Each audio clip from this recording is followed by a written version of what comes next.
Hello everyone, welcome to lecture number 13 of our unit 11, the P block elements standard 11th. So now we are on the verge of this group number 14, carbon family, and in last lectures we studied all about the chemical properties and the allotropies of carbon like diamond, graphite and fullerenes. Today we start with the uses of carbon. Right, so what are the uses of carbon? So you heard about it, graphite fiber, reinforced plastic, reinforced plastics are prepared by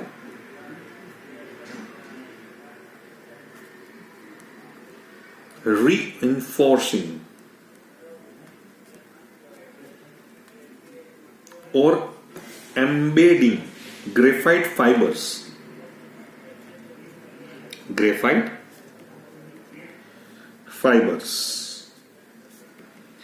into a lightweight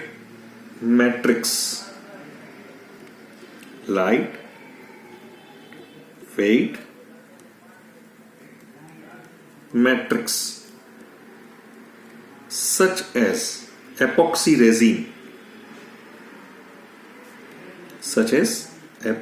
resin, polyester resin,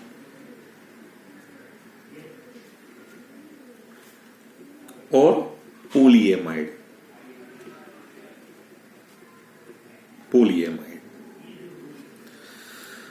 So these are high strength, these are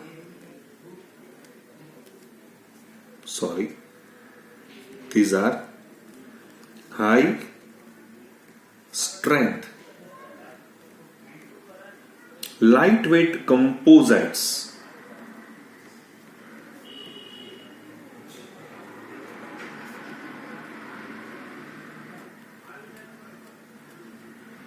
and are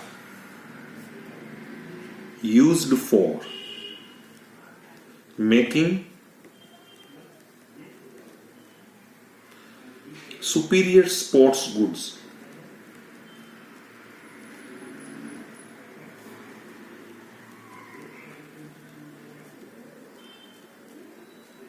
such as tennis, badminton racket, fishing rods, etc. In aircrafts, आपने सुना होगा तेजस के बारे में। जो तेजस का अभी आप देखेंगे, अभी आपने 2 दिन पहले आपने देखा होगा कि न्यूज़पेपर में उसका बहुत 84 प्लेन्स का ऑर्डर उसने दिया हुआ है। तो वो जो तेजस जो प्लेन है उसमें काफी ज्यादा एक ग्रेफाइट फाइबर रीइंफोर्स प्लास्टिक का यूज किया हुआ है। देखिए ये लाइट वेट व्हीकल मीन्स इसको हम बोलेंगे वो प्लेन है, वो फाइटर प्लेन है। अब उसकी तुलना हम जैसे यूएसए के F-16 से F-16 के साथ करेंगे ना, तो F-16 8.5 टन का है, लेकिन यहाँ पे इस तरह से कार्बन का यूज किया हुआ है, ग्रेफाइट फाइबर रीइंफोर्स प्लास्टिक का इस तरह से यूज किया हुआ है कि उसका वेट बिल्कुल कम करके 5.5 टन तक उसने गिरा दिया है। तो ये जो यहाँ पे आप देख रहे हैं, जो यूजेस हम समझ रहे हैं, तो इसमें one of the most important role of this graphite fibre का यहाँ पे हमें दिखाई दे रहा है। तो एयरक्राफ्ट्स में यहाँ पे यूज हो रहा है। फ्रेम्स ऑफ रेसिंग साइकिल्स, जो अपने रेसिंग साइकिल्स की जो फ्रेम होती है, राइट, वो थोड़ी हल्की होती है, तो इसलिए वहां पे भी यूज हो रहा है। Bodies of racing car, right, क्योंकि उसको क्या है, वेट कम करना है, तो और स्ट्रेंथ भी लेनी है, तो रेसिंग कार्स, तो ये सभी जगह पे उसका यूजेस मुझे यहाँ पे दिखाई दे रहा है। देखिए, being good conductor,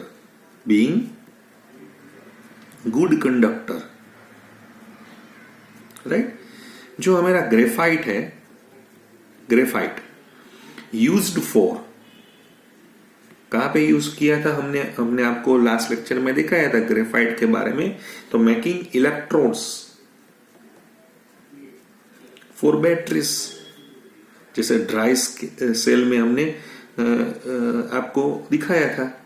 and industrial electrolysis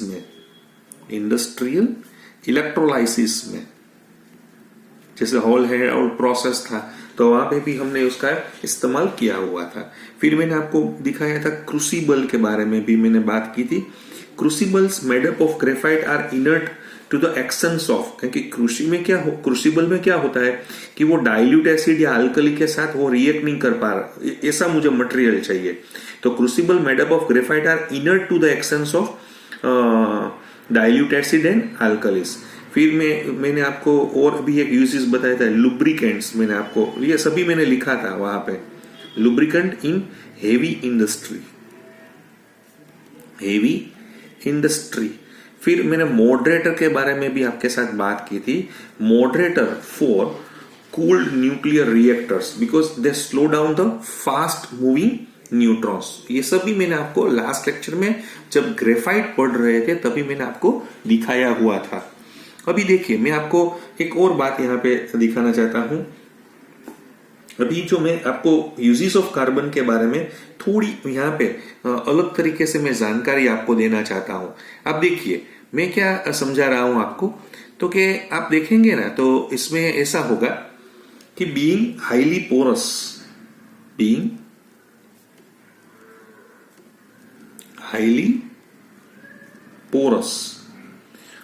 activated charcoal, आपने नाम सुना ही होगा एक्टिवेटेड चारकोल का, राइट। तो ये जो चारकोल है is used for absorbing, not absorbing but absorbing, right, poisonous gases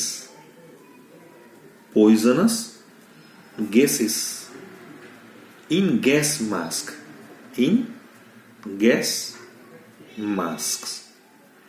फिर इसका हमने वाटर फिल्टर में भी हम यूज करते हैं। आपने देखा होगा जो प्यूरिफिकेशन वाटर प्यूरिफायर आते हैं तो वो वाटर फिल्टर्स में वहां पे भी उसका यहाँ पे यूज हो रहा है टू रिमूव ऑर्गेनिक कंटामिनेटर्स एंड, और एयर कंडीशनिंग सिस्टम में भी ऑर्डर को मुझे कंट्रोल करना हो, यानी एयर फिल्टर जो भी होते हैं तो वहां पे भी मैं उसका यूज कर पा रहा हूं।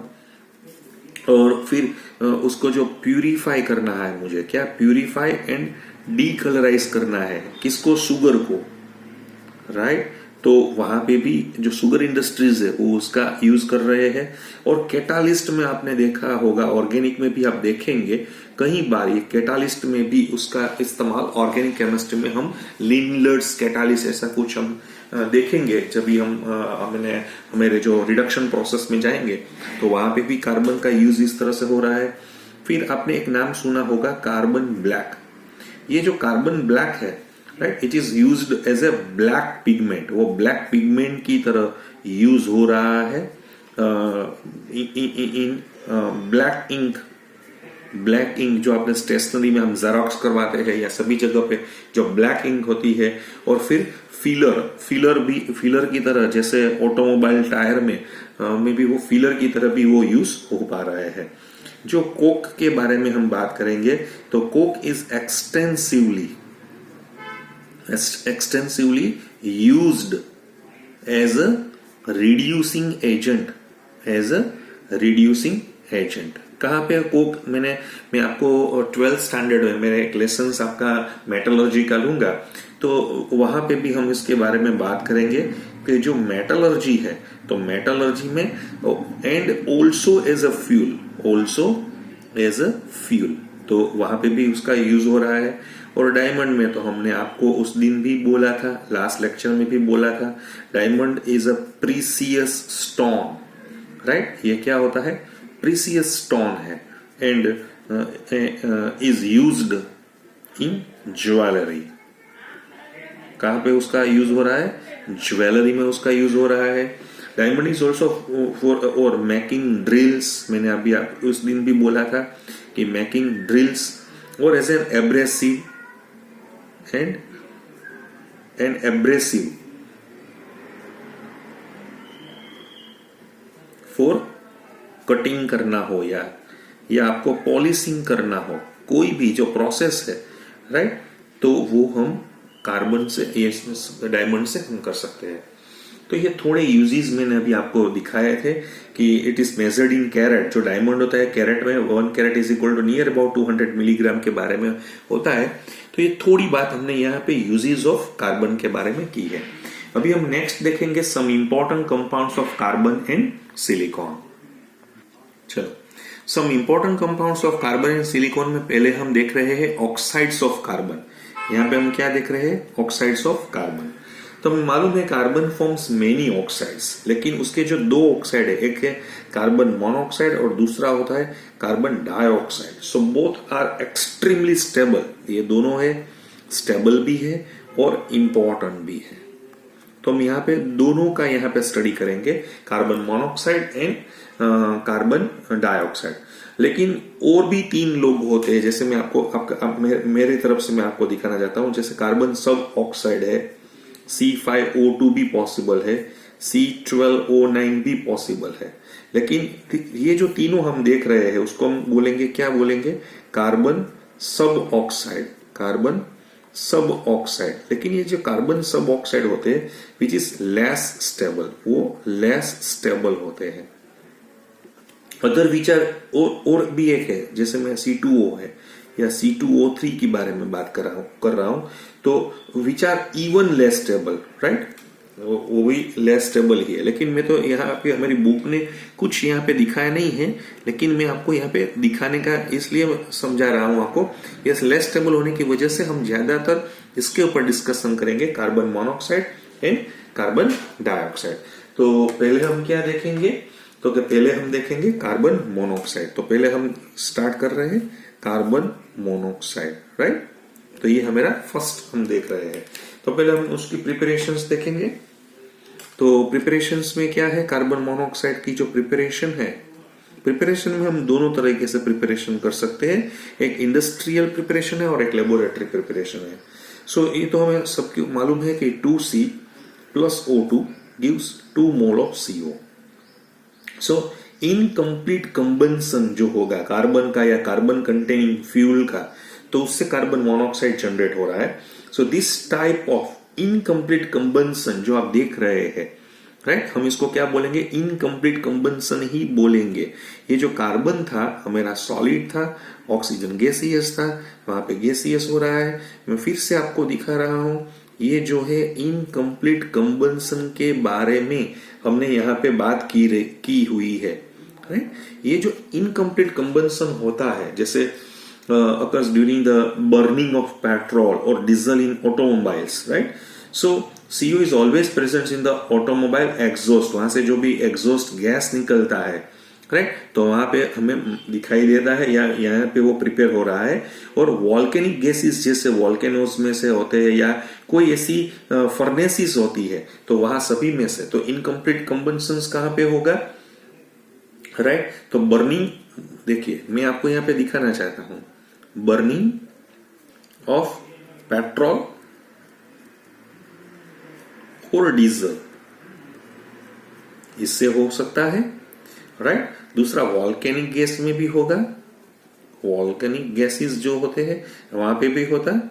और फर्नेसिस के जो इसमें से भी गैस निकलेंगे तो वहां से कार्बन मोनोऑक्साइड हो सकता है। तो ये प्रिपरेशन है। अभी स्मॉल स्केल में हम दिखाएं, इन द लेबोरेटरी मुझे स्मॉल स्केल में दिखाना हो तो मेरे पास एक और मेथड है, HCOOH। इसका जो नाम है उसको हम बोलेंगे, क्योंकि इसका पेट नेम है या हम उसको बोलेंगे इसका कॉमन नेम है फॉर्मिक एसिड, और इसका IUPAC नेम है मिथेनोइक एसिड। तो when it's heated at 373 kelvin, so in the laboratory process इसका डिहाइड्रेशन में कर पा रहा हूं, तो डिहाइड्रेशन की वजह से CO और H2 निकल जाएंगे। ये जो पूरा प्रोसेस मैंने अभी आपको दिखाया है वो डिहाइड्रेशन प्रोसेस है। सो इन द लेबोरेटरी तो यहाँ पे जो मुझे मिलेगा वो मुझे प्योर कार्बन मोनोऑक्साइड यहाँ पे मिल सकता है। So once again, pure carbon monoxide here is obtained by dehydration of formic acid with concentrated H2SO4 at 373 Kelvin temperature. Here carbon monoxide can also be prepared in the laboratory, right? यहाँ पे जो process यहाँ पे दिखाई दे रही है हमारे book में भी ये, लेकिन ये मैंने अभी आपको दिखाया वो स्मॉल स्केल, यानी हम उसको बोलेंगे लेबोरेटरी प्रोसेस, चलो, ये तो आपको समझ में आ गया लेबोरेटरी में किस तरह से हम ये बना सकते हैं। अभी इंडस्ट्रियली मुझे बनाना है, कॉमर्शियली मुझे बनाना है, तो मैं कॉमर्शियली किस तरह से बनाऊंगा इसकी बात कर रहे हैं। कॉमर्शियल प्रिपरेशंस की बात मैं यहाँ पे आपको दिखाना चाहता हूँ, राइट। तो उसमें मुझे क्या करना पड़ेगा, कार्बन है, राइट, इसको हम क्या बोलेंगे, रेड हॉट कॉक को हम स्टीम के ऊपर से नियर अबाउट में यहाँ पे आपको दिखाना चाहता हूं 4732 1273 केल्विन टेम्परेचर से हम पास करेंगे। तो यहाँ पे कार्बन मोनोऑक्साइड और H2 ये गैसियस का जो मिक्सचर है उसको हम कंबाइंडली बोलते हैं वाटर गैस भी हम बोलते हैं। क्या बोलते हैं, वाटर गैस भी हम बोलते हैं। सो वंस अगेन ये जो हमने यहाँ पे दिखाया है, आप देखिए ये कॉमर्शियल प्रोसेस है, कॉमर्शियल प्रोसेस है। अब देखिए कॉमर्शियल प्रोसेस है। So in this commercial process when a red hot coke, right, means a steam passed over the red hot cake, the reactions also produce hydrogen. So this mixture of carbon monoxide and hydrogen cold is water gas और synthetic gas भी हम उसको बोलते हैं। तो ये commercial process एक और भी है। When air is instead of steam, यानी स्टीम के बजाय मैं एयर का यूज कर रहा हूं। देखिए आप यहाँ पे एयर का मतलब क्या होगा, इसमें ऑक्सीजन भी होगा और उसमें नाइट्रोजन भी हो सकता है। ये देखिए ये कहां पे मुझे मिलेगा, एयर में मुझे मिलेगा, कोई बात नहीं, उसका भी same way near about 1000 degree centigrade से मैं उसको यहाँ पे हीट करूंगा। So where air is used instead of steam, a mixture of carbon monoxide and nitrogen are produced, right. तो मैं यहाँ पे आपको दिखाना चाहता हूँ कार्बन मोनोऑक्साइड भी मिलेगा और नाइट्रोजन भी मुझे यहाँ पे मिलेगा। तो ये जो मिक्सचर हम देख रहे हैं, ये जो मिक्सचर, तो हम उसको प्रोड्यूसर गैस भी बोलते हैं। क्या बोलते हैं, प्रोड्यूसर गैस। तो प्रोड्यूसर गैस यानी कार्बन मोनोऑक्साइड और नाइट्रोजन, और वाटर गैस यानी कार्बन मोनोऑक्साइड और हाइड्रोजन। दोनों में कार्बन मोनोऑक्साइड तो कॉमन ही है। तो यहाँ पे आप देखेंगे कि कार्बन मोनोऑक्साइड जो होता है, राइट, ये आपको समझ में नहीं आया होगा, लेकिन ये वाटर गैस है और ये जो प्रोड्यूसर गैस है, ये दोनों में आपके बारे में बात करता हूं, which is most important, they are very important in industrial fuels, right. क्योंकि वो क्या होगा कि वो फिर से कार्बन मोनोऑक्साइड फिर से ऑक्सीजन के साथ रिएक्ट करके कार्बन डाइऑक्साइड में चला जाएगा और फिर से हीट जनरेट कर पाएगा। मैं देखो मैं यहाँ पे आपको एक और रिएक्शंस दिखाना चाहता हूँ। ये जो कार्बन मोनोऑक्साइड है और O2 के साथ फिर से रिएक्ट करके वो कार्बन डाइऑक्साइड में चला जाएगा। सो एट दैट टाइम यहाँ पे जो उसका जो हीट होगी वो near about 566 kilojoule, 566 kilojoule per mole, इतनी हीट यहाँ पे जनरेट हो रही है। That's why water gas and producer gas are very important industrial fuel के बारे में बात कर रहा हूं। क्यों, फिर से carbon monoxide in water gas और producer gas can undergo further combustion forming carbon dioxide with the liberation of such a amount of energy और such a amount of heat, right. So इसके बाद इसलिए मैं आपको दिखा रहा हूं, ये जो वाटर गैस के बारे में बात की है, ये प्रोड्यूसर गैस के बारे में बात की है, तो ये दोनों इंडस्ट्रियली इंपॉर्टेंट फ्यूल गैसेस है। क्लियर हो गया, आपको समझ में आ रहा है, क्लियर। आपको फिर से मैं आपको दिखाना चाहता हूं कि किस तरह से हम यहाँ पे समझ सकते हैं। अभी थोड़ा कार्बन मोनोऑक्साइड के स्ट्रक्चर के बारे में भी हम देख लेते हैं। मैंने आपको एक दिन बोला था यूएसएस वाला जो हम केमिकल बॉन्डिंग का जो हम सॉल्यूशन कर रहे थे, तो वहां पे एग्जाम में एक बहुत बढ़िया क्वेश्चन उसके स्ट्रक्चर के बारे में पूछा गया था, आपको मालूम ही होगा।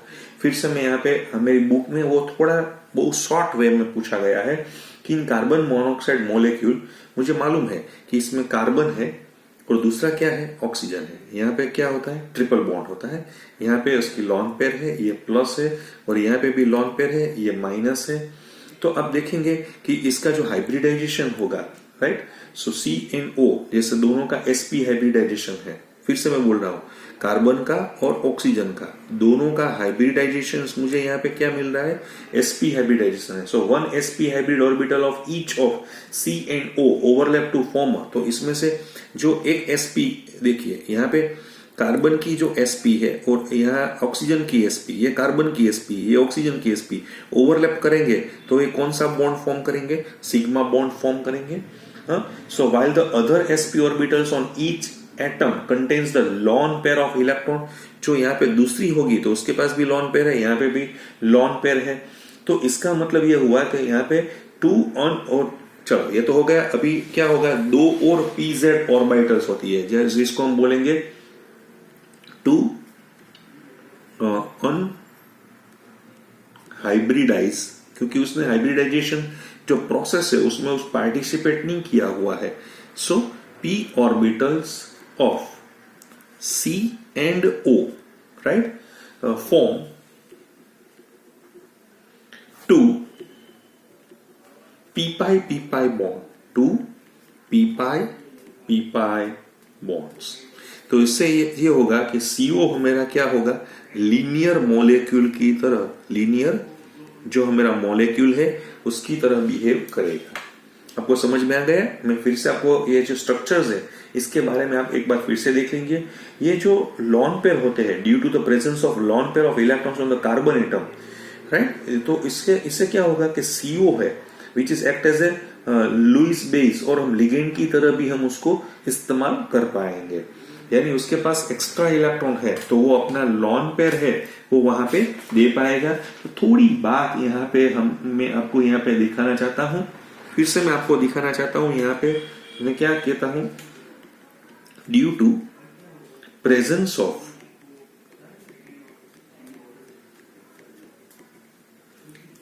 a lone pair, right, of electrons on the carbon atom, on the carbon atom, तो इससे क्या होगा, CO acts as a Lewis base, या हम उसको लुईस बेस अगर मेटल के साथ जुड़ जाए तो हम उसको बोलेंगे ligand, right, and form a coordinate bond with metals. जैसे मैं आपको दिखा रहा हूं मेटल्स है, यहाँ पे मेरे पास C ट्रिपल बॉन्ड है, इसका लॉन पेयर उसने मेटल को कोऑर्डिनेट बॉन्ड से दिया हुआ है। अब समझ में आ रहा है? तो ये कोऑर्डिनेट बॉन्ड से जुड़ के वो मेटल कार्बोनिल कंपाउंड बनाएंगे। क्या बनाएंगे? मेटल कार्बोनिल कंपाउंड ये बना सकते हैं। ये बहुत बढ़िया वाला, हम जब D ब्लॉक F ब्लॉक के बारे में बात करेंगे और बाद में मेरा एक लेसन है कॉम्प्लेक्स कंपाउंड इनऑर्गेनिक केमिस्ट्री में, तभी भी उसके साथ हम बात करेंगे। क्लियर? आपको समझ में आ गया है? फिर से मैं आपको दिखाना चाहता हूं कि जहां पे ये जो कार्बन ऑक्सीजन के बारे में मैंने बात की थी, यहाँ पे तो कार्बन ऑक्सीजन बॉन्ड लेंथ होती है। देखिए ये कार्बन और ऑक्सीजन की जो बॉन्ड लेंथ है वो नियर अबाउट कितनी होगी, 113 पाइकोमीटर मुझे बॉन्ड लेंथ मिल रही है। समझ में आ रहा है? ओके, सो ये बॉन्ड लेंथ मुझे बता रही है कि वो कार्बन ऑक्सीजन के बीच में क्या होगा, ट्रिपल बॉन्ड होने की वजह से उसकी बॉन्ड लेंथ बिल्कुल कम मुझे यहाँ पे दिखाई दे रही है। दूसरा जो डाइपोल मोमेंट होता है कार्बन मोनोऑक्साइड ना, राइट, ये कार्बन मोनोऑक्साइड के जो डाइपोल मोमेंट है, डाइपोल जो मोमेंट होती है वो बिल्कुल कम होती है। क्यों कम होती है? Due to the back donation of pair of electrons from the more electronegative oxygen to less electronegative carbon. क्योंकि ऑक्सीजन टू कार्बन उसका फिर से बैक डोनेशन होने की वजह से वहां पे उसकी जो डाइपोल मोमेंट है वो बिल्कुल कम मुझे यहाँ पे दिखाई रही है। बहुत इंपॉर्टेंट पॉइंट है, मैं फिर से आपको यहाँ दिखाना चाहता हूँ, फिर से मैं आपको दिखाना चाहता हूँ। देखिए मैंने आपको जो हम करेक्ट यूएसएस का सॉल्यूशन कर रहे थे तभी भी मैंने आपको समझाया था कि the dipole moment of carbon monoxide is very low. क्यों? Due to back donation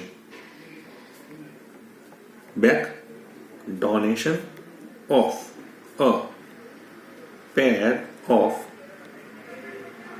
electrons from the more electronegative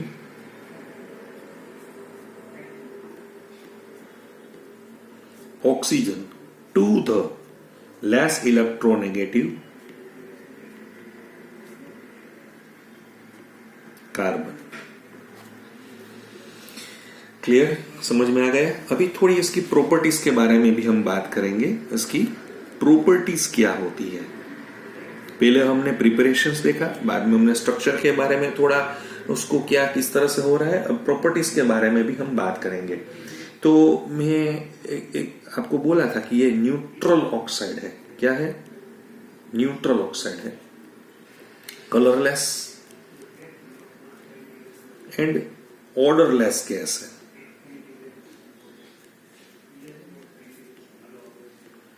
Right, and which is only slightly soluble, right, slightly soluble in water। एक उसका एक पॉइजनस नेचर भी यहाँ पे हमें दिखाई दे रहा है कि कार्बन मोनोऑक्साइड का किस तरह से पॉइजनाइज नेचर मुझे यहाँ पे मिल रहा है। अब देखिए,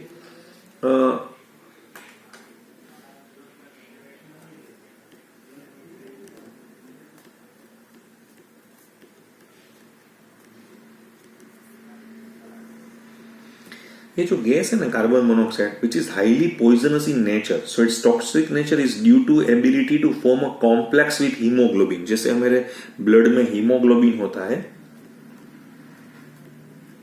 तो वो हीमोग्लोबिन के साथ फास्टली वो रिएक्ट करके वो कार्बोक्सी हीमोग्लोबिन क्या बनाएगा? कार्बोक्सी हीमोग्लोबिन का एक कॉम्प्लेक्स कंपाउंड बनाएगा, विच इज, यहां पे आप देखेंगे ये है ना 300 टाइम्स मोर स्टेबल है। किससे? तो के ऑक्सीजन हीमोग्लोबिन से वो ज्यादा। तो इससे क्या होगा कि जो हमारा हीमोग्लोबिन है वो ऑक्सीजन के साथ जुड़ के ऑक्सी हीमोग्लोबिन को लंग्स तक पहुंचाते हैं। तो अभी ये आ जाएगा तो ये वो हीमोग्लोबिन के साथ जुड़ जाएगा, ताकि अभी हीमोग्लोबिन है वो ऑक्सीजन के साथ नहीं जुड़ पाएगा। सो इससे क्या होगा? This prevents the haemoglobin present in the red blood cells from carrying oxygen from the lungs to all parts of the body. So इसके कॉसिंग सफोकेशन हो जाएगा and ultimately leading to the death, right. तो इससे इसका एक poisonous nature भी हमें यहाँ पे दिखाई दे रहा है। फिर उसका एक और प्रॉपर्टीज मैं आपको दिखाना चाहता हूं, वो है रिड्यूसिंग प्रॉपर्टीज। क्या मैं आपको दिखाना चाहता हूं? रिड्यूसिंग प्रॉपर्टीज के बारे में भी मैं आपको दिखाना चाहता हूं कि उसकी रिड्यूसिंग प्रॉपर्टीज किस तरह से होती है। हमें मालूम है कि जो कार्बन मोनोऑक्साइड है which is easily oxidising to carbon dioxide, easily ये हो जाता है। तो इसका मतलब ये हुआ कि ये पावरफुल रिड्यूसिंग एजेंट है। पावरफुल क्योंकि खुद का क्या कर रहा है? ऑक्सीडेशन। तो सामने वाले का क्या करेगा? रिड्यूस करेगा। तो ये पावरफुल रिड्यूसिंग एजेंट की तरह ये बिहेव कर रहा है। क्लियर? तो इससे क्या होगा? देखिए मैं आपको यहाँ पे दिखाना चाहता हूं, मेरे पास जिंक ऑक्साइड है और कार्बन मोनोऑक्साइड है। तो इससे ये होगा कि उसने जिंक और कार्बन डाइऑक्साइड में कन्वर्ट कर दिया है। उसी तरह से मैं आपको यहाँ पे एक और एग्जांपल दिखाना चाहता हूँ। मेरे पास Fe2O3 है, तो उसको भी कार्बन मोनोऑक्साइड के साथ मैंने नियर अबाउट 1000 डिग्री सेंटीग्रेड से रिएक्शंस करवाया, तो वो वहां पे चला गया है। तो ऐसे तो कई एग्जांपल्स मैं यहाँ पे आपको दे सकता हूँ कि इससे आपको पता चलेगा कि वो किस तरह से उसका अपना रिड्यूसिंग नेचर है वो बना रहा है। समझ में आ रहा है? So this properties of carbon monoxide के उसकी ये प्रॉपर्टी होने की वजह से हम एक्सट्रैक्शंस ऑफ मेनी, जैसे मैंने यहाँ पे से जिंक को आइसोलेट किया हुआ है, Fe को आइसोलेट किया हुआ है, right. So extractions of many metals from the oxides और, तो हम उसको इसी तरह से उसकी ऑक्साइड्स और में से बाहर निकाल सकते हैं, राइट। फिर से मैं आपको दिखाना चाहता हूं, जैसे कॉपर ऑक्साइड्स भी हो सकता है, कोई भी आयोडीन के पेंटॉक्साइड में से मुझे आयोडीन में जाना हो तो कहीं जगह पे मैं उसका यहाँ पे यूज कर पा रहा हूं। तो ये आपको इस तरह से भी आपको पता चल गया होगा। उसके थोड़े यूजेस भी है, जैसे मैं उसका अभी तो और भी है, और मेटल कार्बोनिल के बारे में मैंने अभी बात की थी कि वो मेटल के साथ अच्छी तरह से जुड़ पा रहा है। जैसे निकल कार्बोनिल है, आयन कार्बोनिल है। एक बार हम मेटलर्जी में पढ़ेंगे मोन्स प्रोसेस, क्योंकि वो प्यूरिफिकेशन फॉर निकल के लिए है। यहाँ पे हमारी बुक में अभी यहाँ पे बताया नहीं है, इसलिए मैं ज्यादा डिस्कस नहीं करूंगा। और उसका यूजेस क्या है, तो मैंने अभी आपको बोला था कि जो वाटर गैस और प्रोड्यूसर गैस जो दोनों थे, which is important industrial fuels है। मैंने अभी आपको बोला था कि मोल्ड प्रोसेस में मैं निकल का प्यूरिफिकेशन करने के लिए मैं कार्बन मोनोऑक्साइड की हेल्प लूंगा। फिर मिथेनॉल मुझे बनाना हो या एसिटिक एसिड बनाना हो या मुझे सोडियम फॉर्मेट बनाना हो या सिंथेटिक पेट्रोल बनाना हो, कुछ भी बनाना हो, तो मैं वहां पे उसका इस्तेमाल कर सकता हूं। इट इज मैंने अभी बोला था कि इन मेटलर्जी ऑफ आयरन या इन मेटलर्जी ऑफ जिंक और in metallurgy of copper, right, कहा जा वे तो वह रिड्यूसिंग एजेंट की तरह बिहेव कर रहे हैं। और आपने एक बार देखा होगा आयन कार्बोनिल करके भी एक कंपाउंड आता है FeCO5, तो which is used in the manufacture of magnetic taps of, जो हमारे पुराने वाले वीडियोस थे, टैप रिकॉर्डर्स थे, तो वहां पे उसका यूज हो रहा था। तो आज के लिए हम इतना ही रखेंगे, कार्बन मोनोऑक्साइड तक हम सीमित रखेंगे। अभी नेक्स्ट लेक्चर में हम मिलेंगे तो कार्बन डाइऑक्साइड से अपनी शुरुआत करेंगे। Thank you very much.